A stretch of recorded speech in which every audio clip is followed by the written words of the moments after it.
Agora, os atores têm uma peculiaridade, além da indumentária, essa é uma parte da indumentária deles característica, que é a máscara. Não, vocês sabem disso, né? Que o teatro grego, daí também o romano, é um teatro mascarado. Bom, mas vamos pensar nisso, do ponto de vista da técnica de interpretação, de atuação do ator antigo.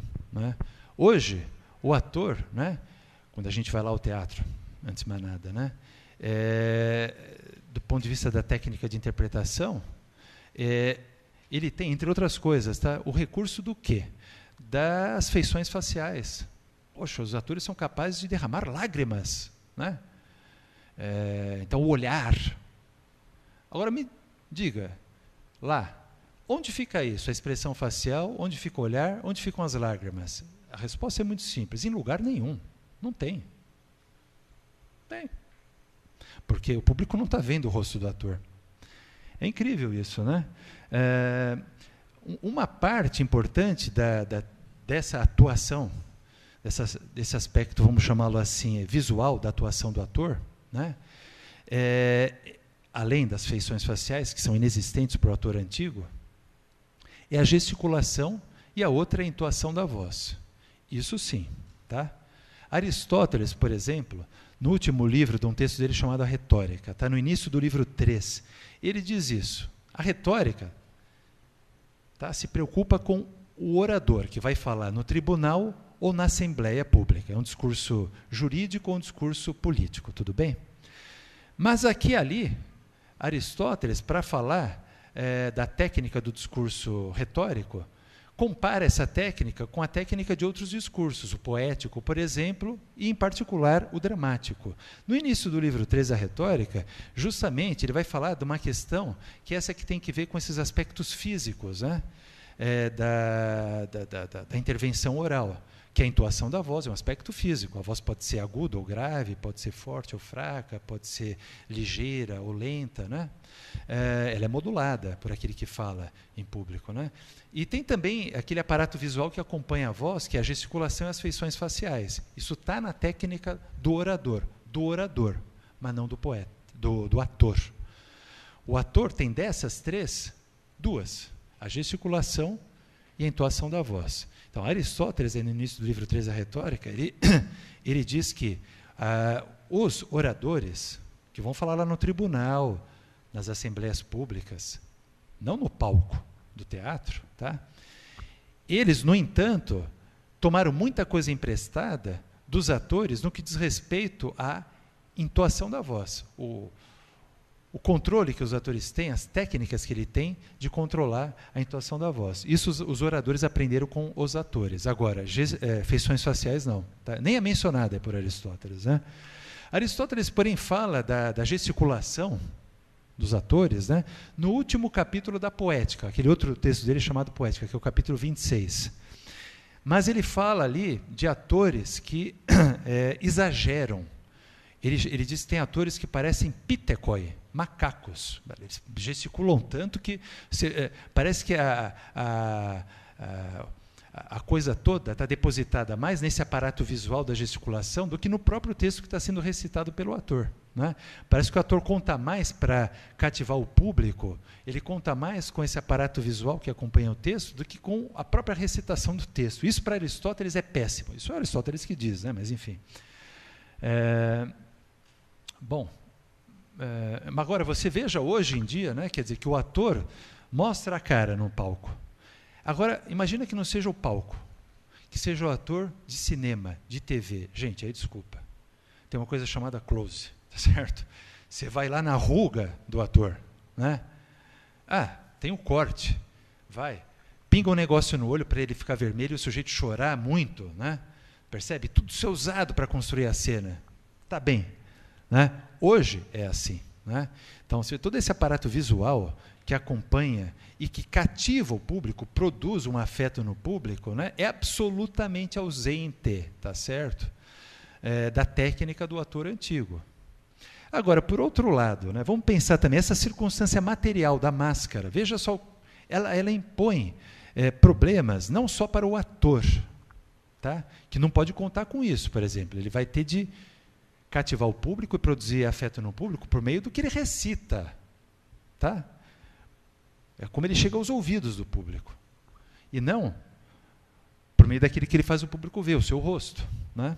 Mas, se é por meio do que ele recita, ora, ele não recita o que ele quer, ele recita o que já foi escrito, composto por quem? Pelo poetess. Então, é o poetess que tem que lidar com essa circunstância material. Como é que ele faz, então? Por exemplo, tem uma máscara, né? O público não vê que a personagem que o ator está fazendo naquele momento está triste. Então, como é que ele faz, o tragediógrafo? Então, isso a gente percebe nas tragédias gregas e romanas de monte. Né? Tem um ator e outro ou dois outros ali ao lado, né? E um dos outros dois diz, mas por que este seu olhar cabisbaixo? Que são essas lágrimas que escorrem abundantes do seu rosto e que molham a sua veste? Percebe? É isso, entendeu? O ator não está chorando, mas o tragediógrafo, por meio da fala da personagem, é ele que está falando a nós, não é a personagem que está falando a outra. O que eu quero dizer é o seguinte, esse comentário, às vezes, do ponto de vista da ação, ele é nulo. Porque, veja, se fosse uma personagem que estivesse escondendo a lágrima, e daí uma outra que vê, e ao descobrir essa lágrima, deduz algo que faz acontecer alguma coisa, aí a lágrima tem uma efetividade, ela importa para a ação dramática. Mas, muitas vezes, esse tipo de comentário nas tragédias não leva a nada, do ponto de vista da ação. Então, para que ele está lá? Aí você vai dizer, Marcos, deixa estar, o poeta quis... Não, eu deixo, nem deixo nem não deixo, quem sou eu? Mas, assim, na verdade, aí não é o que uma personagem está falando para outra, é o que o tragediógrafo, por meio da fala dessas personagens, está dizendo ao público. O tragediógrafo, a expressão é essa, tá certo? Por meio da fala que vai aos ouvidos, está fazendo o público ver algo. A expressão que está em Aristóteles, mais de uma vez, no terceiro livro da retórica, por exemplo, mas também na poética, é essa, que por meio do discurso, o poeta, o orador, ele é capaz, né, de pôr algo à vista do público, diante dos olhos. O público, de repente, está vendo alguma coisa diante dele, não tem nada diante dele. É de ouvir. Prostaómata, eistaómata, diante dos olhos, entende? Por meio da palavra. Veja só o início, por exemplo, da primeira fala, a primeira e segunda fala da tragédia do Édipo Rei de Sófocles. Né? Como é que começa? É assim, tem um ator no palco, pensa nisso. Tá? E esse ator diz assim, mas o que são vocês, meu povo? Com a cabeça coroada, com os ramos dos suplicantes, eu sinto o aroma do incenso, eu ouço os tambores que batem e o peã que é entoado.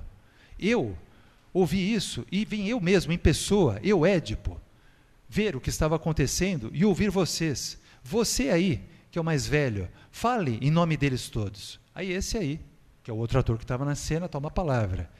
Sim, Édipo, nosso rei, estamos aqui, como você pode ver, os que ainda não sabem vir por si, que são os mais jovens, crianças, outros que vêm a custo, porque são os mais velhos e não têm força, e também toda essa juventude que nos acompanha. Percebe? Gente, do ponto de vista da ação, tudo isso que foi dito até aqui é absolutamente inútil. Mas para que serve isso?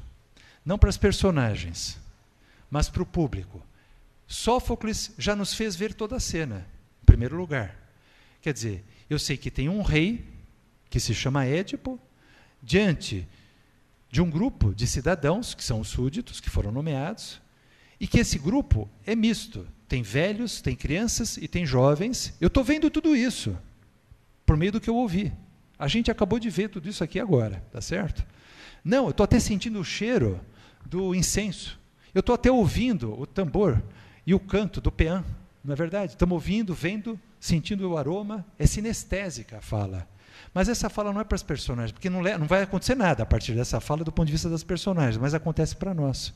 O que eu quero dizer é que, por meio dessa fala, o público que estava ali sentado, como nós aqui agora, viu ali no palco um grupo de cidadãos diante do rei. E só tem 2 pessoas no palco. Não tem figurante nenhum. Figurante nenhum. Entendeu? O teatro é construído por meio da palavra na antiguidade. Hoje não, necessariamente só pela palavra, mas também por uma série de recursos visuais. E se for o teatro e o cinema, nem se diga, é sinergético total, né? Tá certo?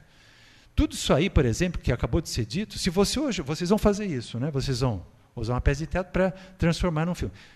Vocês vão fazer escolhas. De repente, vocês vão manter a fala das personagens, mas de repente vocês vão perceber que essa fala serve, lá naquele contexto antigo, para construir uma imagem para o público que está lá presente. Bom, hoje você vai usar de câmera, close. Quem sabe, né, você, em vez de fazer uma personagem falar, você não transforma em imagem isso que lá na antiguidade era só fala. Entende o que eu quero dizer? Você pode fazer isso. Né? Você pode fazer isso. Então, outra questão também que eu falei não só da descrição, né, de coisas que não estão lá, mas que o público acaba como que vendo, ainda que elas não estejam lá, porque ele ouve, mas a identidade, a identificação das personagens. Né? Acabei de dizer, a outra circunstância material, são 3 atores, mas as personagens de uma tragédia podem ser 4, 5, 6, podem ser 10. E aí? É muito simples. Né? O mesmo ator faz mais de uma personagem ao longo da peça, tá certo? Mas assim, pensa agora do ponto de vista não do ator, mas do autor, o tragediógrafo, o poetess. Né? Em primeiro lugar, ele tem de lidar com essa circunstância. Ele vai compondo as várias cenas da peça. Nunca ele vai poder pôr numa cena mais do que 3 personagens. Pode ter uma, pode ter 2. Até 3, mas 4 não pode ter. Tá certo? Em primeiro lugar, isso. Segundo lugar, né? Veja, então, agora, nessa cena tem 3 atores. Imagina, 3 personagens que conversam umas com as outras. Né? Aí, sai um ator, isto é, uma personagem e ficam 2. É uma outra cena. Agora, vem uma 4ª personagem. Tudo bem? Está claro que essa 4ª personagem é aquele mesmo ator que já tinha saído. Então, está aí o caso de um ator que volta à cena, mas para fazer agora uma outra personagem. Então, isso acontece. Uma outra coisa que também acontece é o seguinte. Agora você imagina, esse ator, numa cena, estava ao lado de 2 outros, saiu. Aí ele volta numa outra cena para fazer uma 4ª personagem, tudo bem? É o mesmo ator fazendo agora uma outra personagem. Daí, um dos outros atores sai. E ele que está fazendo agora uma outra personagem fica com aquele outro ator. E aquele que tinha saído agora volta numa outra cena para fazer aquela personagem que esse estava fazendo lá atrás. Isso também acontecia. Ou seja, não só o mesmo ator podia fazer mais de uma personagem, mas 2 atores podiam fazer a mesma personagem. Um fazia a personagem numa cena e outro fazia na outra. Gente, como é que o público faz para acompanhar um negócio desse? Ainda mais porque tem máscara. Bom, talvez aí a máscara possa ajudar.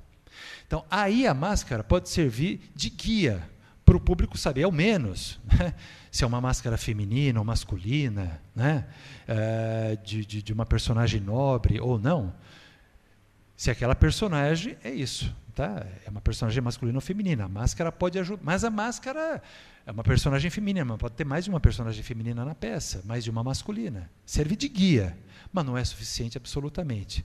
Como é que a coisa se resolve? De novo, no texto. Então, de novo, é essa a importância, né, da fala da personagem, dos atores que estão na cena, a cada vez que entra um novo ator na cena. De um modo ou de outro, vai estar no texto, ou dos atores que já estavam lá, ou desse que entra, alguma coisa que vai permitir ao público rapidamente saber quem é essa personagem que está entrando no palco. Então, é como a gente disse, esse exemplo da fala do Édipo, né? O que são vocês que estão aqui com a cabeça coroada com os ramos dos suplicantes? Eu mesmo, Édipo, vim ver. Pronto, serve para isso. Para o público saber que aquele que está lá é Édipo. Aí, o velho lá do grupo dos cidadãos fala, Édipo responde, o velho fala, e lá pelas tantas, Édipo diz assim, né, eu já tomei providências, mandei o meu cunhado ir ver em Delfos qual é a causa dos males que assolam a cidade de Tebas. E lá pelas tantas, Édipo interrompe o diálogo e diz, mas vejam, Creonte que chega, entendeu? Serve para isso. Para o público saber que é Creonte que chega. Aí o ator que entra lá já sabemos, é Creonte. E aí quando Creonte vem chegando, o que Édipo diz, aliás? Devemos ter boas notícias, porque os olhos deles estão radiantes. Então, já sei que os olhos de Creonte estão radiantes. Eu, público, entendeu?